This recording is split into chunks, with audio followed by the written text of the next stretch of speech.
ito ay rated SPG. Striktong patnubay at gabay ng magulang ang kailangan. Maghaharap na nga si Santino at Mayor Roberto. Dito ay kukongratulate nga ni Roberto si Santino pero hindi dito magiging masaya si Santino dahil pinagsisisihan niya ang lahat ng nagawa niya.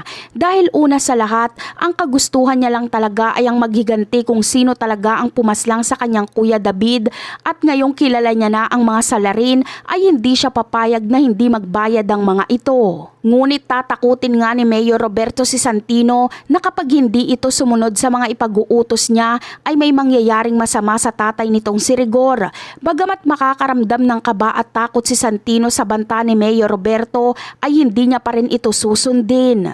Kaya sa oras na pagsalitain na si Santino sa media at ipaako dito ang buong responsibilidad sa pagpapasabog sa meeting de Avance nila Tanggol ay dito na magugulat ang lahat dahil ang akalang pag-ako ni Santino sa kasalanan ay ituturo niya nga sa mga gerero dahil ito umano ang nag-utos sa kanila. Dito ay sobra-sobra ngang mapapahiya ang mga gerero dahil hindi nila akalain na babalik na rin sila ni Santino sa napagkasunduan nilang plano. Ngunit matalino si Santino at desidido na siyang itama ang pagkakamali niya at magsisisi na siya sa kanyang ginawa.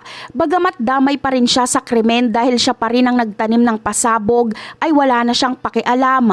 Ang mahalaga sa kanya ngayon ay malaman ng lahat na ang mga gerero ang nag-utos sa kanya. Siguradong ito na ang magiging dahilan ng lalong pagbagsak ng mga gerero at siguradong hindi na sila makakaahon pa.